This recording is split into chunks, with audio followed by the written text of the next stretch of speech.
भाइयों और बहनों, नवरात्रि का 9वां और अंतिम दिन मां सिद्धिदात्री को समर्पित है। सिद्धि का अर्थ है अलौकिक शक्ति और दात्री का अर्थ है दान देने वाली, अर्थात सभी सिद्धियों को देने वाली देवी ही मां सिद्धिदात्री हैं। सृष्टि की शुरुआत। पुराणों के अनुसार जब सृष्टि का निर्माण प्रारंभ हुआ, तब ब्रह्मा जी को सृष्टि रचना में विशेष शक्तियों की आवश्यकता थी। उन्होंने तपस्या की और मां सिद्धिदात्री प्रकट हुई। मां ने उन्हें 8 प्रकार की सिद्धियां प्रदान की। 1. अणिमा, सूक्ष्म से सूक्ष्म रूप धारण करना। 2. महिमा, विशाल से विशाल रूप धारण करना। 3. गरिमा, भारी से भारी होना। 4. लघिमा, हल्का से हल्का होना। 5. प्राप्ति, इच्छित वस्तु को प्राप्त करना। 6. प्राकाम्य, मनचाही इच्छा पूरी करना। 7. ईशित्व, सभी पर शासन करने की शक्ति। 8. वशित्व, सबको वश में करने की शक्ति। इन्हीं सिद्धियों से ब्रह्मा ने जगत की रचना की। देवताओं को वरदान। मां सिद्धिदात्री ने न केवल ब्रह्मा बल्कि भगवान शिव को भी वरदान दिए।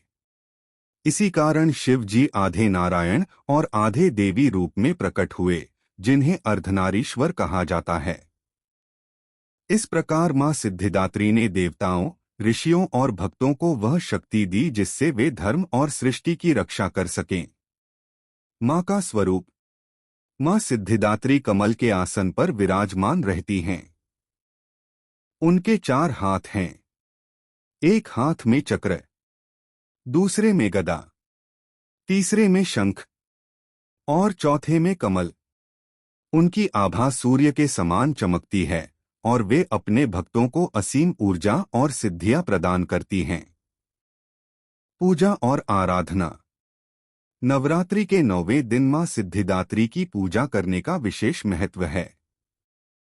भक्त प्रातः स्नान करके मां के चित्र या मूर्ति के सामने दीपक जलाते हैं, पुष्प चढ़ाते हैं और उनका ध्यान करते हैं। उनकी आराधना से जीवन के सारे कष्ट दूर हो जाते हैं, मनोकामनाएं पूरी होती हैं और आत्मा शुद्ध होकर मोक्ष की ओर बढ़ती है। सिद्धिदात्री का संदेश। मां का संदेश सरल है। भक्ति और विश्वास से सब कुछ संभव है।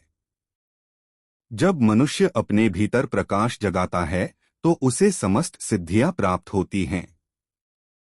समापन। इस प्रकार नवमी के दिन मां सिद्धिदात्री की पूजा कर भक्त अपने